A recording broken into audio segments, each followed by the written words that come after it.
तो कल अपना होगा था सेंट्रीपिटल फोर्स, सेंट्रीफ्यूगल फोर्स। एक बार शॉर्टली उसको रिवाइज कर देते है ना।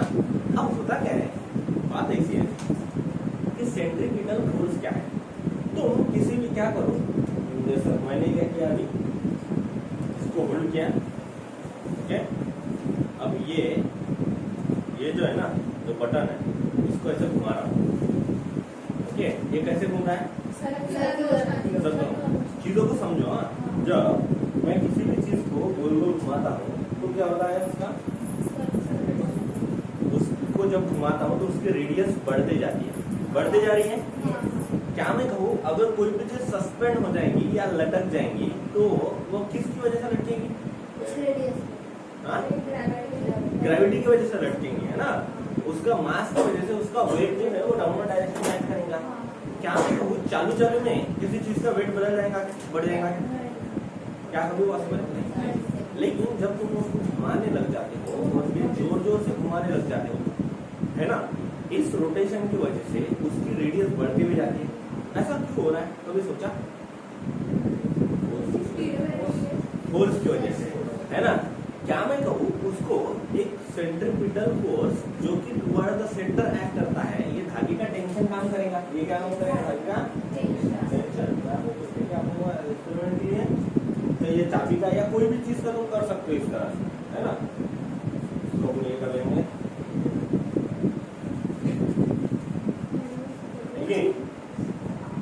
चलो। ये है इसका बॉब, इसको हमने टाई किया और इसको तुम समझो, इसको मोशन को। क्या मैं कहूँ, जब इसको मैं धीरे धीरे घुमाने लगूंगा और उसकी स्पीड बढ़ाने लगूंगा तो इसकी रेडियस क्या होंगी, बढ़ने लगेंगी, है ना। जैसे मैं इसको घुमा रहा हूँ उसकी रेडियस क्या हो रही है, बढ़ रही है। क्या हम कहेंगे, it is because of centripetal force. हाँ, इसके वजन कौन संभाल रहा था, इस धागे का टेंशन, है ना, इसके वजन की वजह से। अब इसका वजन तो नहीं बढ़ने वाला, तो टेंशन तो सेम एक्ट कर रहा है ना। मतलब टेंशन का क्या मैं कहूँ, जब ये घूमने लगेगा तो टेंशन के दो कंपोनेंट टूट जाएंगे, है ना। ये ऐसा था, एक बॉब लटका हुआ था इसके ऊपर, जब ये घूमने लगेगा, यानी कोनिकल पेंडुलम, है ना, तब ये घूमने लगेगा तो कुछ इस तरह से ये कोन लाइक स्ट्रक्चर बना देगा, बराबर है कि नहीं। और ऐसा करते समय उसकी रेडियस बढ़ते जाएंगे। अब ये बॉब जैसे यहाँ पर है, इस पॉइंट के ऊपर उसका वेट एक्ट कर रहा है डाउनवर्ड डायरेक्शन में, बराबर। और इस बॉब के ऊपर टेंशन एक्ट कर रहा है toward the point of suspension, है ना। लेट्स से ये एंगल अगर थीटा है तो यहाँ पे ये एंगल भी क्या हो जाएगा, थीटा। उसको क्या बोलते थे, कौन सा एंगल रहते हैं वो एंगल्स, क्या रहते हैं, हाई एसएसटी में याद है,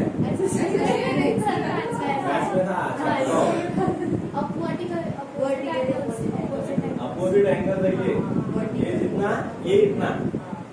क्या मैं कहूँ, ये अगर एंगल थीटा तो ये एंगल थीटा है। अब देखो, जब ये बॉल घूम रहा है ना, तो इसको टेंशन एक्ट कर रहा है toward the point of suspension जहाँ पे लटका हुआ है, और वेट एक्ट कर रहा है डाउनवर्ड डायरेक्शन। अब होता क्या है, उसका वेट में तो चेंज नहीं होने वाला, लेकिन उसकी रेडियस कंटिन्यूअस बढ़ते जाती है सर्कल के। ऐसा क्यों हो रहा है, क्योंकि देखो इसका जो सेंट्रीपिटल एक्शन आ रही है, तो ये टेंशन दो कंपोनेंट में डिवाइड होता है इस पॉइंट पर। पहला टेंशन का एडजेसेंट कंपोनेंट जिसको हम बोलेंगे टी कॉस थीटा, और दूसरा उसका अपोजिट कंपोनेंट जिसको हम बोलेंगे टी साइन थीटा। देखो टी कॉस थीटा हर बार टी साइन थीटा, मतलब टी कॉस थीटा हर बार वेट को बैलेंस करने वाला है ना। अब टी कॉस थीटा वेट को बैलेंस करने वाला है, वेट तो चेंज नहीं हो रहा, वेट चेंज हो रहा है क्या, नहीं। लेकिन ये टेंशन बदल जा रहा है, इस वजह से अब देखो वेट चेंज हो रहा है, टी कॉस थीटा mg को एज इट इज बैलेंस करने की कोशिश करेगा। फिर ये ऊपर क्यों जा रहा है, तो रेडियस बढ़ते समय। उसके पीछे का रीजन ये है कि जब तुम इसको घुमाते हो तो यहाँ पे जो सेंट्रीपिटल फोर्स और जो टी साइन थीटा है ना, उसको गोल घुमाने में हेल्प कर रहा है। मतलब टी साइन थीटा प्रोवाइड कर रहा है नेसेसरी सेंट्रीपिटल फोर्स, जो कि अगर ये प्रोवाइड नहीं हुआ तो चीज बाहर टिकी रहेगी सर्कल की। पत्थर को धागा बन के गोल गोल घुमा रहा है ना, धागा टूट गया तो पत्थर बाहर की तरफ फेंका जाएगा ना।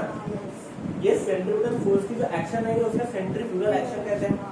सेंट्रीफ्यूगल फोर्स की वजह से बाहर फेंका जाएगा वो, तो ये बाहर जाने से रोकने वाला चीज कौन है, टी साइन थीटा। कौन है,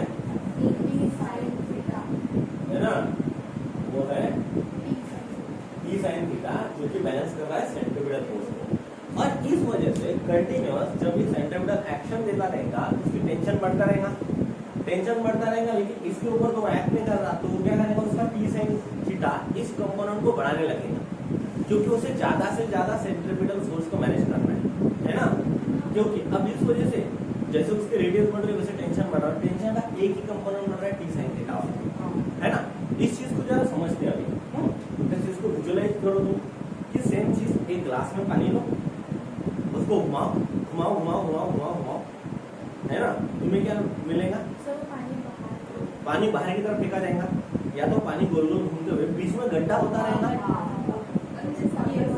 इस चीज को तुम अब हाथ से ज्यादा नहीं घुमा सकते, लेकिन मिक्सर में करो ये ट्राई, मिक्सर के अंदर पानी डालो, मिक्सर के बर्तन के अंदर, मिक्सर के अंदर नहीं, मिक्सर खराब है, तुम्हारे घर वाले चिल्लेंगे मेरे नाम से। मिक्सर में बर्तन में पानी डालना, उसको घुमाते रहना,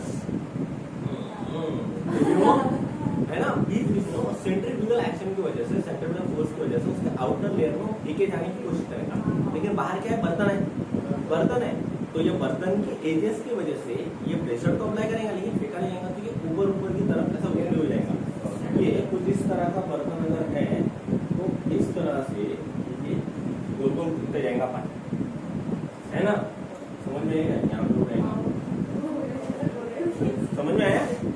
ये जो ट्राई करो, it is because of centripetal force. अब जो ओरिजिनल फोर्स होता है, जो रियल फोर्स, उसको हम बोल रहे हैं सेंट्रीपिटल। क्या बोल रहे हैं, सेंट्रीपिटल फोर्स। ये हर बार एक्ट करता है अलोंग द रेडियस और डायरेक्टेड टुवर्ड्स द सेंटर। कहाँ पे डायरेक्टेड होता है, टुवर्ड्स द सेंटर। इसलिए यहाँ पे जब इसको जब भी वेक्टर फॉर्म देंगे तो वेक्टर फॉर्म में क्या बोलेंगे, फोर्स क्या है, minus mv square by r into r cap. r cap is unit vector in the direction of radius vector. अब ये रेडियस वेक्टर का यूनिट वेक्टर होता है। कैसे, देखो कोई भी अगर किसी ऑब्जेक्ट को तुम सर्कल में घुमा रहे हो, सर्कुलर पार्ट, ये ऑब्जेक्ट m है, तो इसकी वजह से इसके धागे में टेंशन आता रहेगा, और टेंशन कहाँ पे आएगा, उंगली के ऊपर। उंगली में तुम लटका के चीजें घुमा रहे हो तो उंगली के ऊपर टेंशन आ रहा है ना, इधर भी जाएगा ऊपर, तो उंगली के ऊपर, उंगली को इधर जाएगा तो इधर ले जाएगा, इधर direct acting along the radius and directed towards the centre. ये हमने देखा, इसको बोल रहे थे सेंट्रीपिटल फोर्स। एक एग्जैक्ट, अब रेडियस वेक्टर आउटवर्ड डायरेक्टेड होता है, रेडियस वेक्टर हर बार कैसा डायरेक्टेड होता है, आउटवर्ड द सेंटर। याद है रेडियस वेक्टर के मैंने बताया था, मैं खड़ा रहा, ऋषि मेरे अराउंड गोल गोल घूम रहा है, ऋषि और घूम रहा है, अभी ऋषि कहाँ पे, तो हम यहाँ पे, अभी घूमते घूमते यहाँ पे, अभी यहाँ पे, अभी यहाँ पे, तो मैं हर बार जो वेक्टर निकाल रहा था वो सेंटर से निकाल रहा था, और ये सेंटर से निकलने वाला वेक्टर ऋषि की पोजीशन बता रहा था, तो बता रहा था पोजीशन ऑफ ऋषि दिस, तो उसे हम पोजीशन वेक्टर बोल रहे थे। और इस पोजीशन वेक्टर की जो मैग्नीट्यूड है ना, वो सर्कल के रेडियस जितनी होंगी ना, ये गोल गोल अगर घूम रहा है तो, इसलिए इस पोजीशन वेक्टर को हम रेडियस वेक्टर को दूसरा नाम दे दिए, है ना। Radius vector is directed always outward the centre और अवे फ्रॉम द सेंटर, है ना। और सेंट्रीपिटल फोर्स कैसा एक्ट कर रहा है, टुवर्ड्स, दोनों अपोजिट डायरेक्शन है, करके यहाँ पे माइनस आया। जबकि इस सेंट्रीपिटल फोर्स ये रियल फोर्स है, और सारे रियल फोर्सेस प्रोवाइड करते हैं, ग्रेविटेशन और इलेक्ट्रोस्टैटिक सारी चीजें, है ना।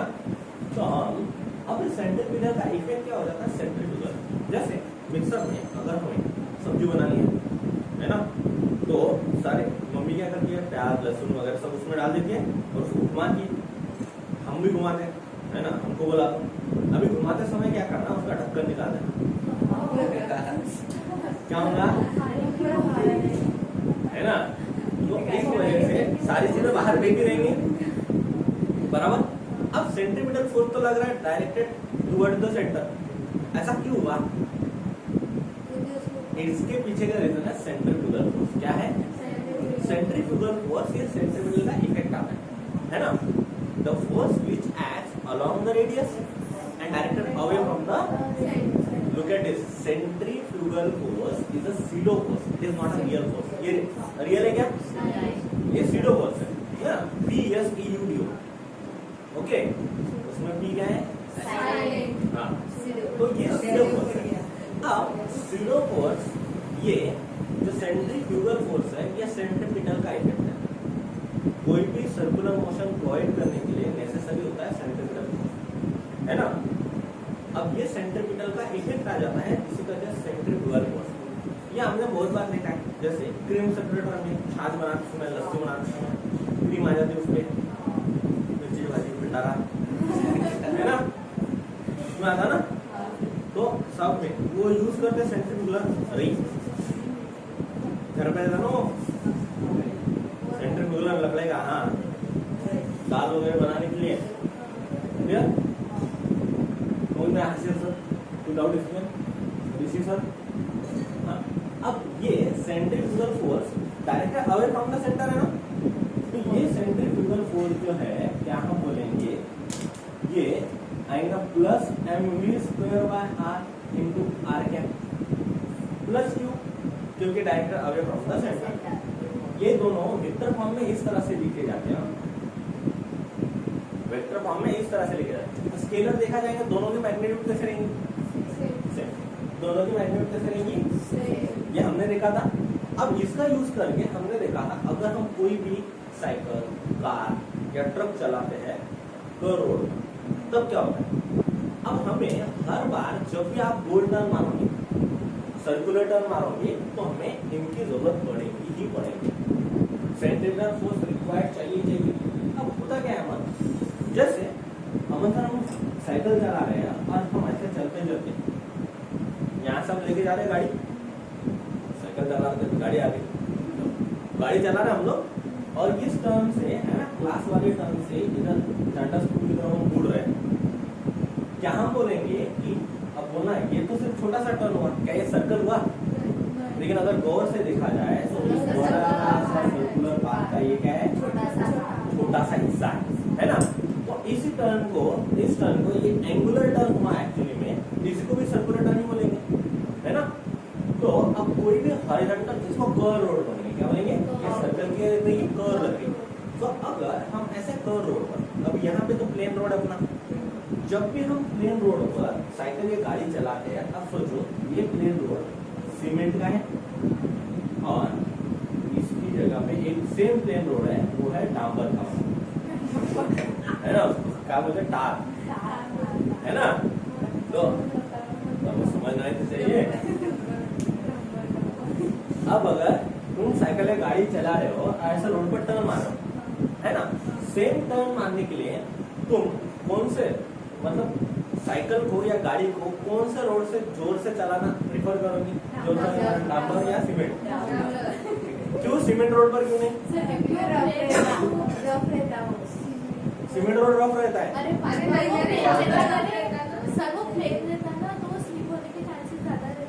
सीमेंट रोड पर स्लिप होने के चांसेस एज कम्पेयर टू, समझा, है ना, ऐसा सर था वो ग्रिपिंग मिलती है, हमें पता है साइकिल या गाड़ी स्लिप हो जाएगी इससे, है ना, तो हमें मैनेज करना होता है, स्लिप नहीं होनी चाहिए, है ना। दूसरी, अगर तुमने जोर से चलाया तो तुम अचानक से गाड़ी का हैंडल तो ऐसे नहीं करोगे, तुम्हें क्या करना पड़ेगा, उससे your vehicle may speed up on the surface of road, may slip up on the surface of road, हो सकता है ना। So when we are driving a vehicle along a curved horizontal road, we have to manage the centripetal force, because if centripetal force is not managed, what will happen? We may face an accident, okay? Then our vehicle may slip off on the surface of road, है ना, हो सकता है ना ऐसा, है ना। और ऐसा नहीं होने के लिए कौन चीज हेल्प कर रही है?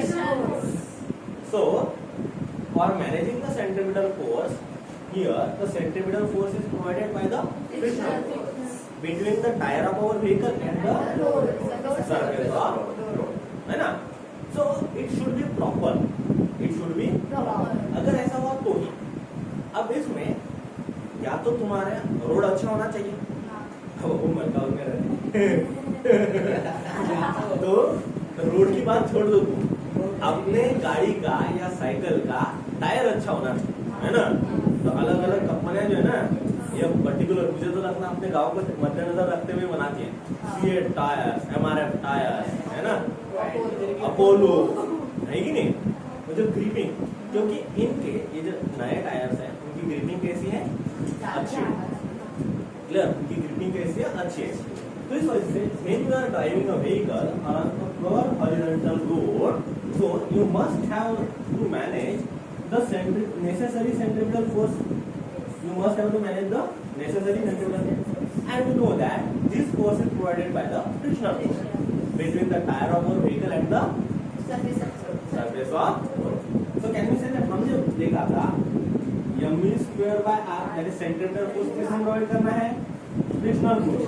सेंट्रिपेटल फोर्स को प्रोवाइड करेगा हमें फ्रिक्शनल फोर्स. फ्रिक्शनल फोर्स क्या होता है?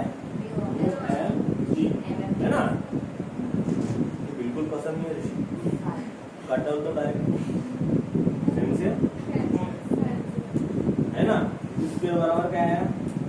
Mu R. सो v बराबर क्या आएगा?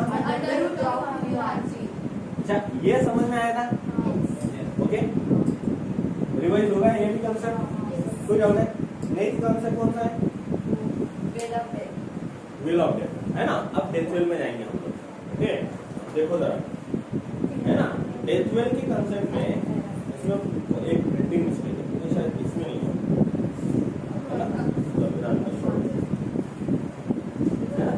ये पुराने बुक में थे. अब हम चलेंगे डेथ व्हील के कंसेप्ट ऑफ डेथ व्हील को रिवाइज करें. डेथ व्हील बोले तो मौत का कुआं. अब मौत का कुआं तुम लोगों ने देखा है? नाम बताओ. सर्कस में देखा है ना. मौत का कुआं देखा सर्कस में?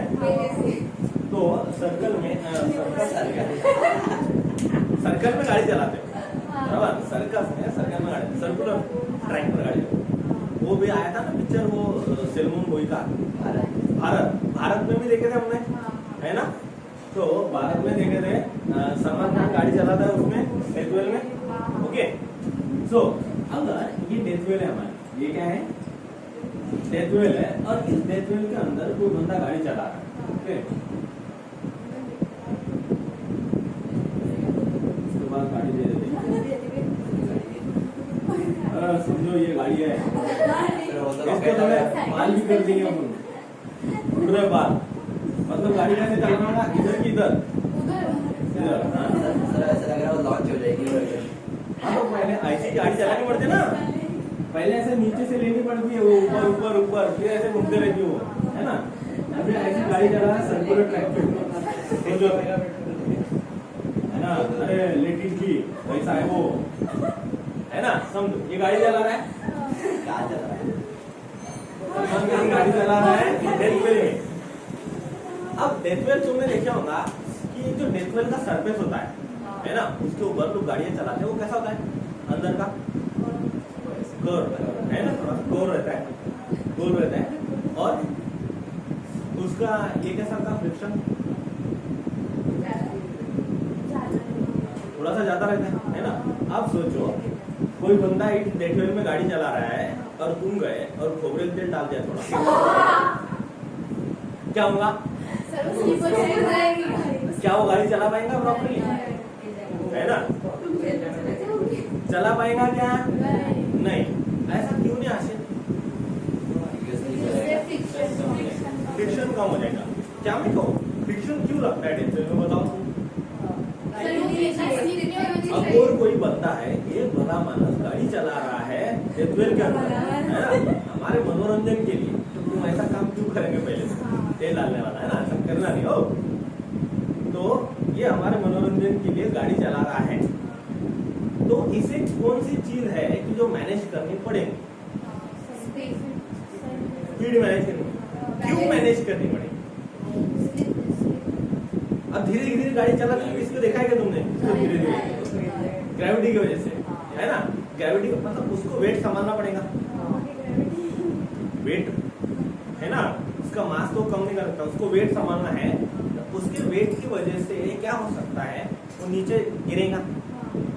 अब नीचे गिर रहा है ऋषिकेश सर, वो वेट की वजह से. उसके बैलेंस क्या करना है? वेट. तो वेट बैलेंस कैसे करेगा वो?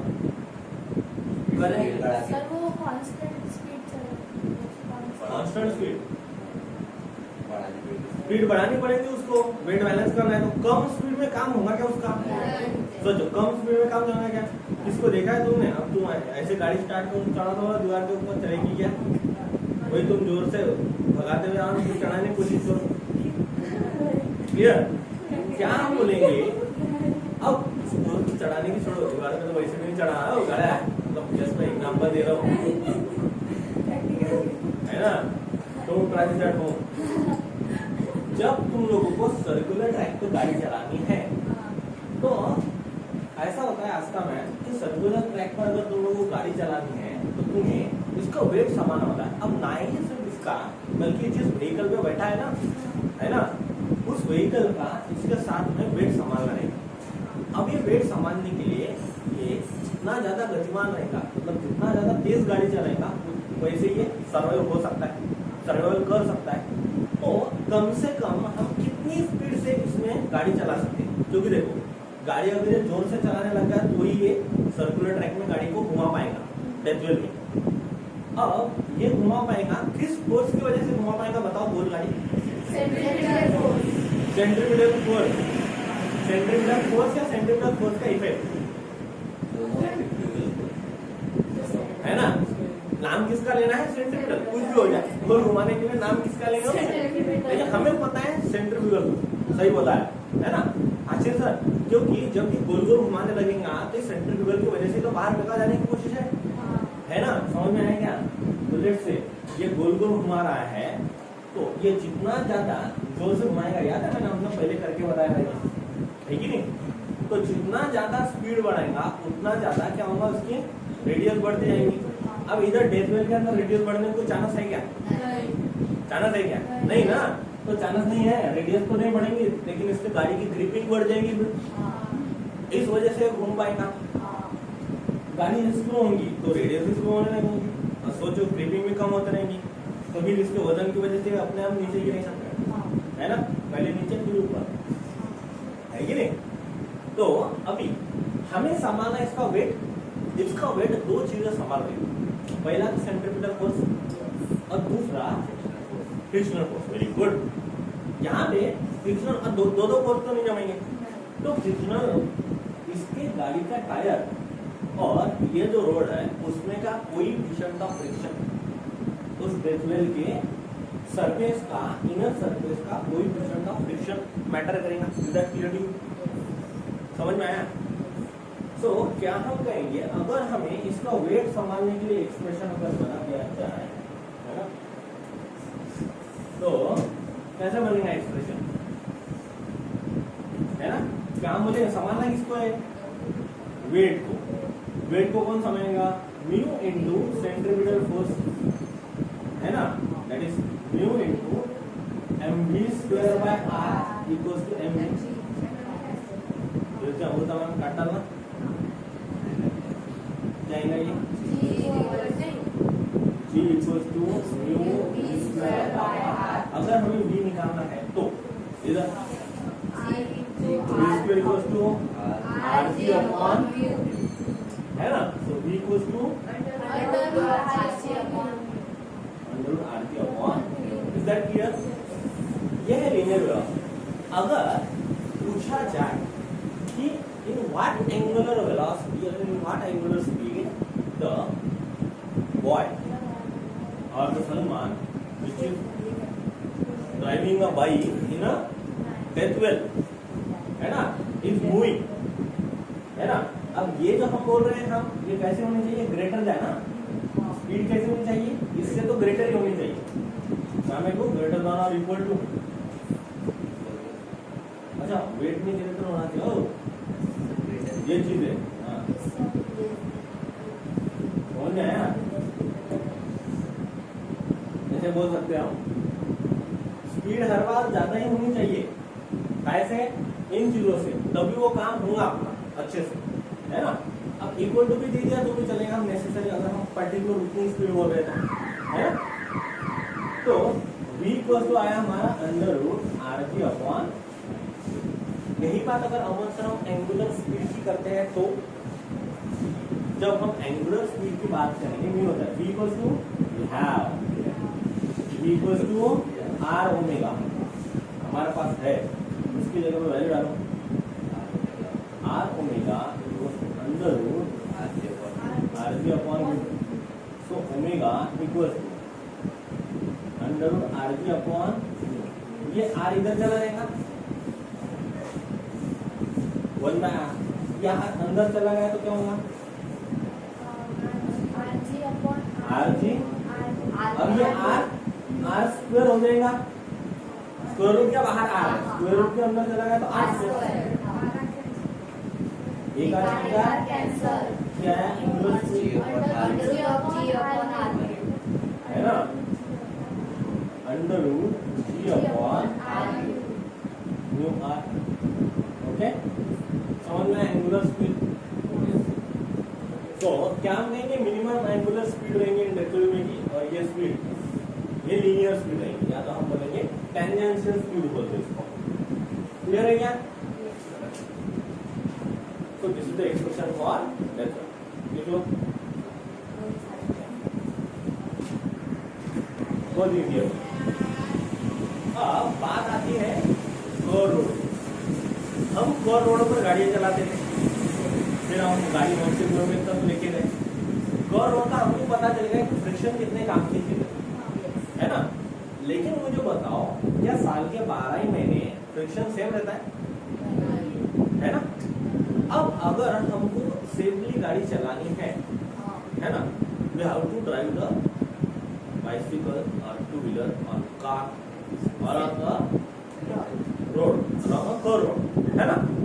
Now for more safe speed we know that the condition of road is not always good.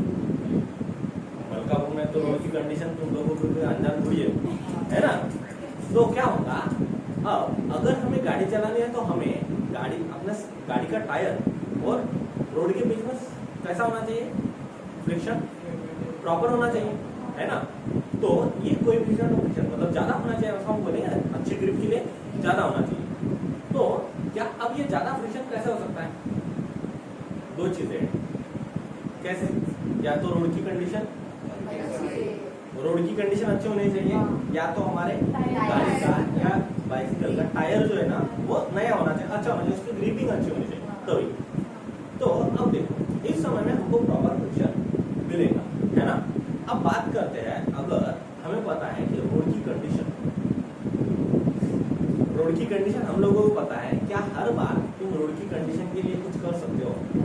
आप पहला अपनी वोटिंग करके अच्छे लोगों का चुनाव कर सकते हैं जो अच्छे रोड बनाए मलकापुर, है ना। दूसरा, वो तो छोड़ दो, हाँ वो पॉलिटिकल इशू हो गया है ना, रोड की कंडीशन खराब है। तो बात ऐसी है कि रोड जो है, रोड की कंडीशन जो है, ये कोएफिशिएंट ऑफ फ्रिक्शन जो है, इसे ये हर बार सेम नहीं रह सकता, सारे सीजन में सेम नहीं रह सकता, है ना। चलो रोड अच्छा कर लिया तुम लोगों ने, तुम्हें अच्छी ग्रिपिंग के लिए तुमने क्या किया, अब तुम्हें रफ रोड चाहिए, प्लेन रोड चाहिए, स्मूथ रोड चाहिए, रफ रोड चाहिए।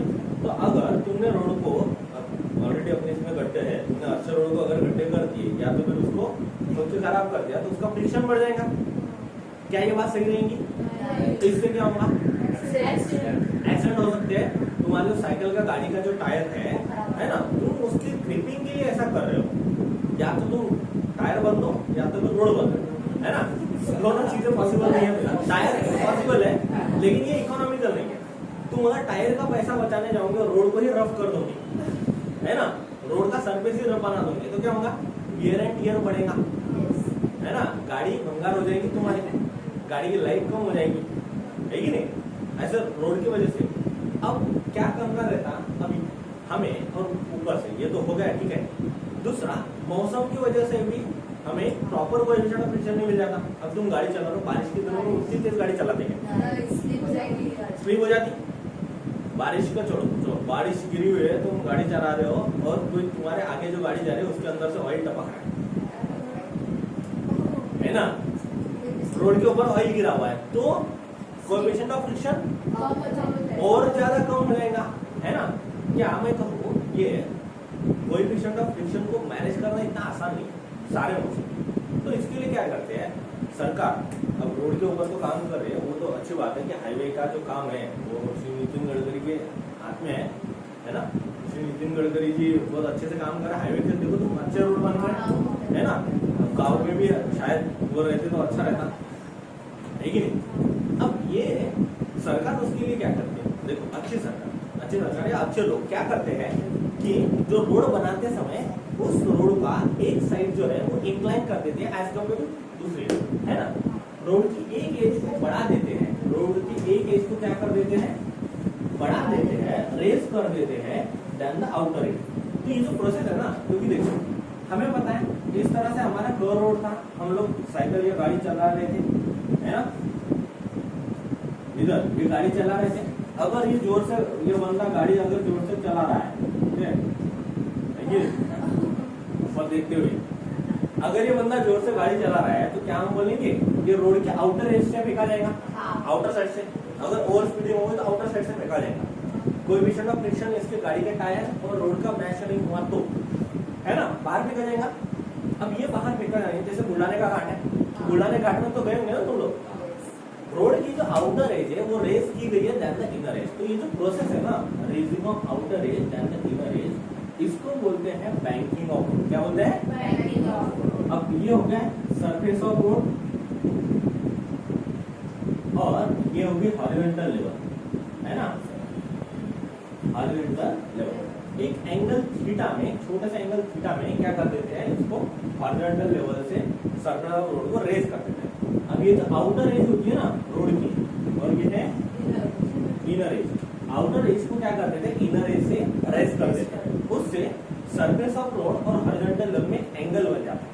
अब ऐसा क्यों करते हैं? देखो बुलाने घाट में अगर लोग गाड़ियां चला रहे हैं, अगर कोई जोर जोर से गाड़ी चला रहा है तो वो बाहर रोड के आउटर साइड में ना फेंका जाए, क्योंकि उधर के साइड में क्या है, इधर के साइड में पहाड़ है, उधर के साइड में खाई, डायरेक्ट क्या हो जाएगा वो, है ना। अब ये ओवर स्पीडिंग लोग कितना भी कहे कि कम स्पीड में गाड़ी चलाओ, स्पीड को मेंटेन करो, फिर भी कुछ लोग सुनते नहीं, है ना। अब ऐसे लोग तो शहीद हो ही जाते हैं, लेकिन हमें साथ में वो एक दो को भी लेके जा सकते हैं, है ना, समझ में आएगा। ऐसा नहीं होना चाहिए करके सरकार को केयर है, तो वो क्या करती है, रोड की जो आउटर एज है उसको रेस कर देती है then the inner edge. So इसे कहते हैं बैंकिंग। क्या कहते हैं? Banking. So raising of outer edge of the road then the inner edge is called banking of road, is called banking of road. समझ में आया, है ना। बुलाने के घाट में जो रोड है वो सीधा सीधा बना सकते हैं ना, तो उनको सीधा सीधा पसंद नहीं आया, क्यों टेढ़ा बनाया, तो ये रीजन की वजह से। उसको कैसे बनाया है, बैंक बनाया है। कैसे बनाया है, बैंक। हर बार टर्निंग के टाइम तुम देखोगे तो जो भी कर्व है ना, अपने यहाँ पर भी है कर्व रोड, जैसे कि अपने बोलूर रोड से तुम चले जाओ और इधर के साइड अगर तुम एंट्री कर देते हो, है ना, सालीपुरी की तरफ, तो वहां पर भी है ना, रोड के आउटर एज क्या है, रेस की गई है देन द इनर एज। अगर कोई बंदा इधर से गाड़ी चला रहा है तो इधर की रेस आउटर एज जो है ना वो रेस की हुई रहती है, थोड़ा सा ऊपर उठे हुए, थोड़ी सी, है ना। क्यों? क्योंकि देखो यहाँ पे क्या है, अगर इसको इस तरह से उतार बनाया गया है तो गाड़ी चल रही है, थोड़ी ओवर स्पीड भी हो रही है, तो बिकॉज ऑफ उसके इंक्लिनेशन वो गाड़ी ऐसे बाहर तो फेंकी जानी चाहिए, लेकिन वो वापस से इसकी एजिंग आउटर एज बड़ी है, इस एंगल की वजह से, इंक्लिनेशन की वजह से उतार की तरफ आती रहेगी, है ना। समझ में आया क्या? तो इससे वो जो इंसान है ना, वो बच जाएगा। समझ में आया क्या? तो जान माल का नुकसान ना हो इसलिए रोड की बैंकिंग की जाती है। Clear? Is that clear to you? अब बैंकिंग और रोड करने पर हमें मैक्सिमम सेल्फ स्पीड हम बढ़ा सकते हैं। क्यों बढ़ा सकते हैं? देखो इसमें बैंक रोड के ऊपर तुम ज्यादा जोर से गाड़ी चला सकते हो, या कर्व रोड पे सिंपल जो अनबैंक है, प्लेन कर्व रोड है और एक बैंक कर्व रोड है, कौन से सेम कर्वेचर है रेडियस ऑफ। बैंक रोड में तुम थोड़ी स्पीड ज्यादा, पहले तो गाड़ी जोर से चलाना नहीं, धीरे से चलाना, लेकिन तुम स्पीड बढ़ा सकते हो कौन से रोड में, बैंक, है ना। अब यहाँ पे जो मैक्सिमम सेल्फ स्पीड का एक्सप्रेशन जो है ना, वो हम कर लेंगे बराबर अच्छे से समझ में आएगा, हम ले सकते हो, ठीक है। मेरी भाषा दिक्कत हो जाएंगे यहाँ पे खड़े खड़े, समझा गया? कोई डाउट है इसमें?